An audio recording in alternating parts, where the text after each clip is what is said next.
Mecanismos da mediunidade, capítulo 18. Efeitos intelectuais nas ocorrências cotidianas. No estudo da mediunidade de efeitos intelectuais, podemos invocar as ocorrências cotidianas para ilustrar a nossa conceituação de maneira simples. Basta examinar o hábito como cristalização do reflexo condicionado específico para encontrá-la a cada instante nos próprios encarnados entre si. Tomemos o ser humano moderno buscando o Jornal da Manhã e vê-lo-emos procurando o setor do noticiário com que mais sintonize. Se os negócios materiais lhe definem o campo de interesses imediatos, assimilará automaticamente todos os assuntos comerciais, emitindo oscilações condicionadas aos pregões e avisos divulgados. Formará, então, largos raciocínios sobre o melhor modo de amealhar os lucros possíveis. E se o cometimento demanda a cooperação de alguém, buscá-lo-á incontinente na pessoa de um parente ou afeiçoado que lhe partilhe as visões da vida.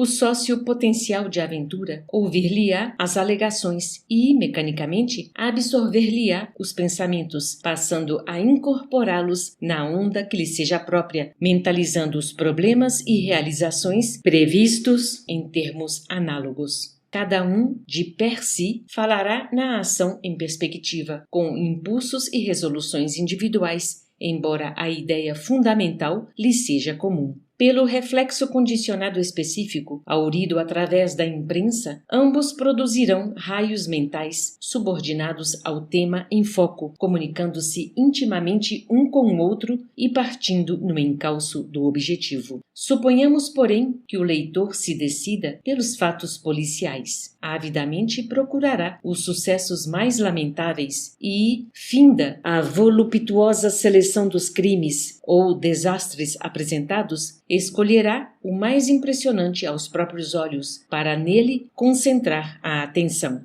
Feito isso, começará exteriorizando na onda mental característica dos quadros terrificantes que lhe nascem do cérebro, plasmando a sua própria versão ao redor dos fatos ocorridos. Nesse estado de ânimo, atrairá companhias simpáticas que, em lhe escutando as conjecturas, passarão a cunhar pensamentos da mesma natureza, associando-se-lhe à maneira íntima de ver, não obstante, cada um se mostre em campo pessoal de interpretação. Daí a instantes, se as formas pensamentos fossem visíveis ao olhar humano, os comentaristas contemplariam no próprio agrupamento o fluxo tóxico de imagens deploráveis em torno da tragédia, a lhes nascerem da mente no regime das reações em cadeia, espraiando-se no rumo de outras mentes interessadas no acontecimento infeliz. E, por vezes, semelhantes conjugações de ondas desequilibradas culminam em grandes crimes públicos, nos quais espíritos encarnados em desvario pelas ideias doentes que permutam entre si, se antecipam às manifestações da justiça humana, efetuando atos de extrema ferocidade e em canibalismo franco, atacados de loucura coletiva, para mais tarde responderem às silenciosas arguições da lei divina, cada qual na medida da colaboração própria no que se refere à extensão do mal.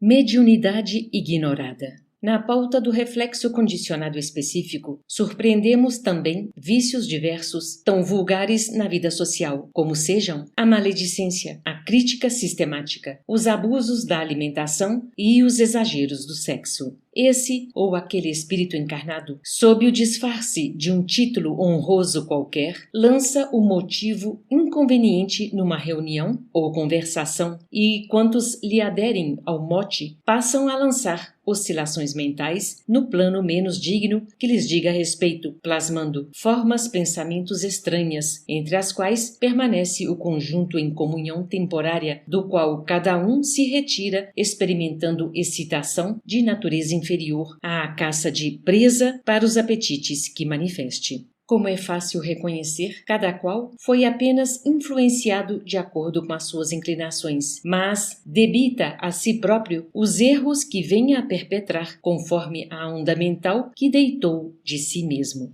Tais notas ajudam a compreender os mecanismos da mediunidade de efeitos intelectuais, em que encarnados e desencarnados se associam nas manifestações da chamada metapsíquica subjetiva. Qual se observa nos efeitos físicos, a eclosão da força psíquica nos efeitos intelectuais pode surgir em qualquer idade fisiológica, verificando-se muita vez a simbiose entre a entidade desencarnada e a entidade encarnada desde o renascimento dessa última, pela ocorrência da conjugação de ondas. Em todos os continentes, podemos encontrar milhões de pessoas em tarefas dignas ou menos dignas, mais destacadamente os expositores e artistas da palavra na tribuna e na pena, como veículos mais constantemente acessíveis ao pensamento, senhoreadas por espíritos desenfaixados do liame físico, atendendo a determinadas obras ou influenciando pessoas para fins superiores ou inferiores em largos processos de mediunidade ignorada, fatos esses vulgares em todas as épocas da humanidade. Mediunidade disciplinada.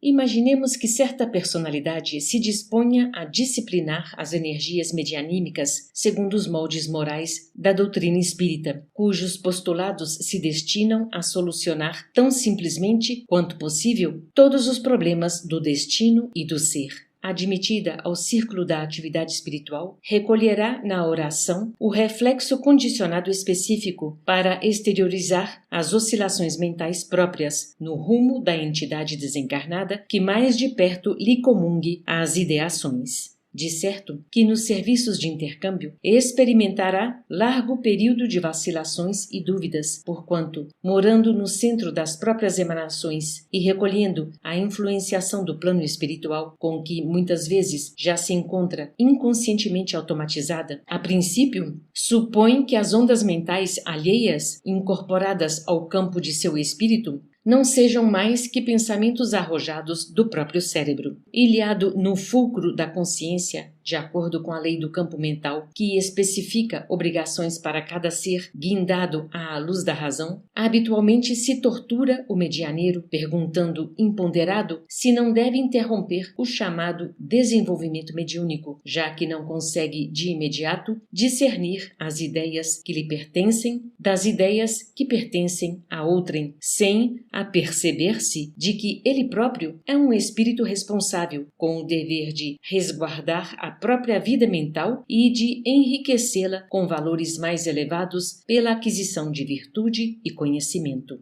Passividade mediúnica. Se o médium consegue transpor valoroso a faixa de hesitações pueris, entendendo que importa, acima de tudo, o bem a fazer, procura ofertar a reta conduta à espiritualidade superior no reflexo condicionado específico da prece e passa então a ser objeto da confiança dos benfeitores desencarnados que lhe aproveitam as capacidades no amparo aos semelhantes, dentro do qual assimila o amparo a si mesmo. Quanto mais se lhe acentuem o aperfeiçoamento e a abnegação, a cultura e o desinteresse, mais se lhe sutilizam os pensamentos, e com isso, mais se lhe aguçam as percepções mediúnicas, que se elevam à maior demonstração de serviço de acordo com as suas disposições individuais. Com base no magnetismo enobrecido, os instrutores desencarnados influenciam os mecanismos do cérebro para a formação de certos fenômenos, como acontece aos musicistas que tangem as cordas do piano na produção da melodia. E assim, como as ondas sonoras se associam na música, as ondas mentais se conjugam na expressão. Se o instrumento oferece maleabilidade mais avançada, mais intensamente específico aparece o toque do artista. Nessa base, identificamos a psicografia desde a estritamente mecânica até a intuitiva, a incorporação em graus diversos de consciência, as inspirações e premonições. Conjugação de ondas. Vemos que a conjugação de ondas mentais surge presente em todos os fatos mediúnicos. Atenta ao reflexo condicionado da prece, nas reuniões doutrinárias ou nas experiências psíquicas, a mente do médium passa a emitir as oscilações que lhe são próprias, às quais se entrosam aquelas da entidade comunicante com vistas a certos fins. É natural dessa forma que as dificuldades da filtragem mediúnica se façam, às vezes, extremamente preponderantes, porquanto, se não há riqueza de material interpretativo no fulcro receptor, as mais vivas fulgurações angélicas passarão despercebidas para quem as procura com sede da luz do além. Cabe-nos reconhecer que, excetuados os casos especiais em que o medianeiro e a entidade espiritual se completam de modo perfeito, na maioria das circunstâncias, apesar da integração mental profunda entre um e outro, quase toda a exteriorização fisiológica no intercâmbio pertence ao médium, cujos traços característicos, via de regra, assinalarão as manifestações até que a força psíquica da humanidade se mostre mais intrinsecamente aperfeiçoada para a mais aprimorada evidência do plano superior. Clarividência e clareaudiência. Idêntico mecanismo preside os fenômenos da clarividência e da clareaudiência, porquanto, pela associação avançada dos raios mentais entre a entidade e o médium, dotado de mais amplas percepções visuais e auditivas, a visão e a audição se fazem diretas do recinto exterior para o campo íntimo, graduando-se, contudo, em expressões variadas. Escasseando os recursos ultrasensoriais, surgem nos médiuns dessa categoria a vidência e a audição internas, mais entranhadamente radicadas na conjugação de ondas. Atuando sobre os raios mentais do medianeiro, o desencarnado transmite-lhe quadros e imagens, valendo-se dos centros autônomos da visão profunda, localizados no diencéfalo, ou lhe comunica vozes e sons, utilizando-se da cóclea, tanto mais perfeitamente quanto mais intensamente se verifique a complementação vibratória nos quadros de frequência das ondas, ocorrências essas nas quais se afigura ao médium possuir um espelho na intimidade dos olhos ou uma caixa acústica na profundez dos ouvidos.